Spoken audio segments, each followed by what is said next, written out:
Hello, everyone.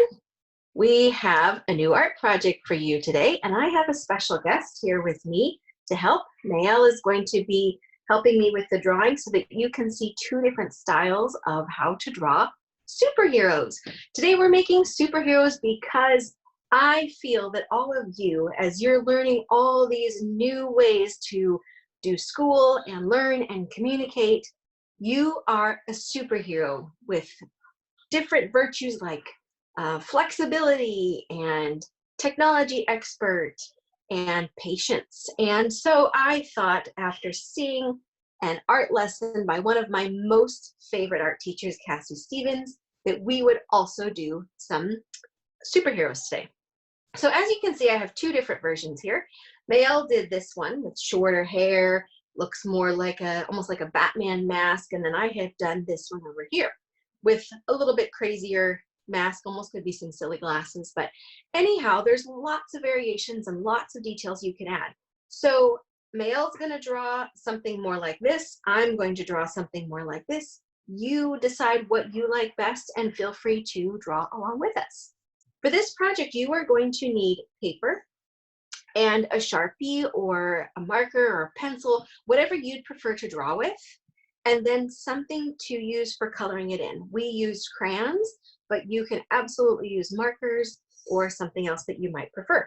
Now, one thing you'll notice is our backgrounds are really different. This background was the same paper that she first did the project on, and then she added these lines coming out, radiating from the face. And as you can see, it really has a cool effect for her project. It looks very superhero-ish. For mine, I happen to have some black paper, and so I cut out a shadow, making it look as though my project is kind of away from the page, or could even be like a fun photograph. Either way is great, and it really just depends on what you have at home. So we're going to set these aside and get started.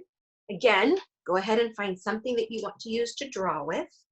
And we are going to start by finding the middle of our paper, and then moving over just slightly so that we can figure out a spot to put the eyes. We're going to start with the eyes. So again, finger in the middle, move over, and draw a circle. Your circle does not have to be too big. It can be about the size of a quarter, maybe a little bit bigger. We're going to start with that. You're then going to think about which way is your superhero looking. Are they looking off to the side or up? It's really up for you to decide. I kind of like the idea that they're kind of looking up. So I'm going to draw the pupil, which is the black part of the eye, looking up. Mael did the same. And then we need to think about where the reflections are going to hit. You're going to even notice just in the video of you looking down here, I see light hitting over here. That's a reflection. You call it a hot spot. You could put one or two of those in. That's really up to you.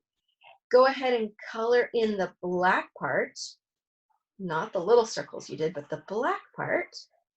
And there we go. There's one eye. Once I have that, I'm going to do the second eye. Mael has that little hot spot right there. We're going to move over and do the second eye. Do it the same as the first eye, so that we have something symmetrical at this point. Remember, symmetrical means I could put a line down the middle and it would be the same on each side. Okay, we have two eyes. You'll notice that one of mine is bigger than the other. It's a little bit different. That's okay. It's really not a problem. Having some things that are different about our art makes it interesting. And I want yours to look different than mine. All right, well, let's add a mask now. For our superhero, a lot of times they're wearing a mask. It's kind of fun to design those. You're going to start by putting a little line between the eyes. Now you kind of have to decide what shape you want your mask to be. But regardless of the shape, one good way to start is to go following the shape of the eyes, go around, and then what kind of shape do you want your mask to have? I think I'm going to have mine kind of go out away from the face. Mael, what kind are you going to do? Like a Batman mask. Like a Batman. Okay, so yours is going to go more up. go ahead and draw the mask the way you would like it to be. And again, you want to kind of follow the shape of the eyes a little bit. Ooh, mine ended up a little crazy on this side. That's okay. Ooh, nice. All right, let's add in a nose. This nose is going to be a little different than noses we've drawn in the past. And of course, this is more of a cartoon drawing, so it's not realistic in as far as all the little details. But I think for this nose, I really like a 5 with no top to it. So you're just doing the down and around part, and it gives this little cute button nose. From here, we need to design the rest of the face. So you're going to think about where your chin is, and if that's helpful for you to do a little line, you can. You don't have to, but you're going to just think about where that chin is and draw in the rest of your face. And also a mouth. Now the mouth is going to tell us a lot about what our superhero is thinking. Are they, screaming or excited? Then their mouths are going to be open, but they could just be smiling, or they could be concerned. Mel, what are you doing for yours? A smirk. A smirk. Okay, so yours is kind of thinking a little bit maybe. I think I'll do mine with a big goofy grin. And just like so, a little chin down there. And I'm going to add in some teeth. Gonna put that teeth. Oh, nice little smirk, Mel. All right.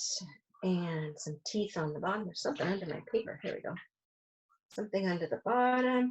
And probably since I've seen some of you, I bet you've lost some teeth. So I think for all of my friends who've lost a tooth recently, I'm going to just pretend that my superhero has lost a tooth as well. If you want to add in a tongue, you kind of add in 2 little humps or a little tongue. All right, we need to add some hair. We know we still have that left. We also still have the body left. Right now, this is just kind of this head floating. So let's add a neck.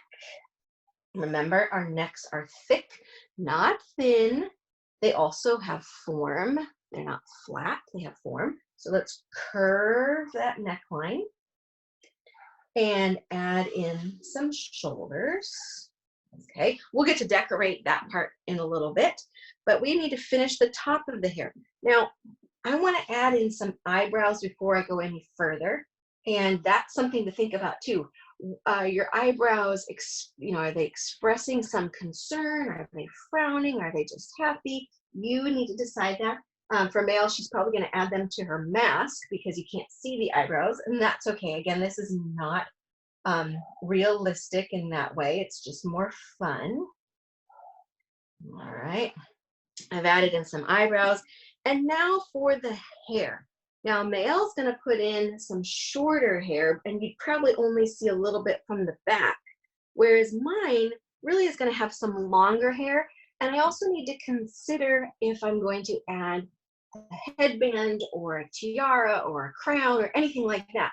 Now, you'll notice that we don't have any of that figured out yet at the top, but I'm going to start by putting the crown there first. And I'm going to do that with a curved line, tiny little line up, and then starting at a point, I'm going to put 2 lines down like so.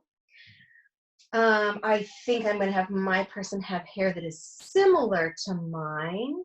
So it's going to come out like so. It's a little shorter perhaps.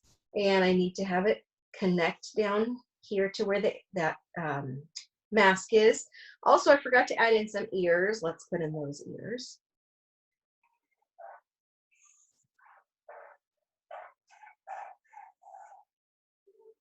Okay. And maybe some hair that's kind of coming over here. Really, you get to decide however you want it to look and go from there. Now comes the fun part. I love, look at Mel's added a detail there. She has the shorter hair here.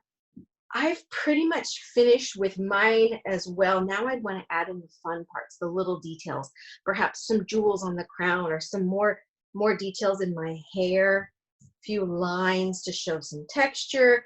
I definitely want to color this. As I said earlier, we used crayons, but you can use markers if you would like. Anything you want to color it with is going to work great. Now for Mayel's, as you remember when she drew this one, she didn't have anything that she could cut it out and put it on. So she just took 3 different colors and went out away from her superhero. She didn't go all the way touching it because we wanted that superhero to stand out.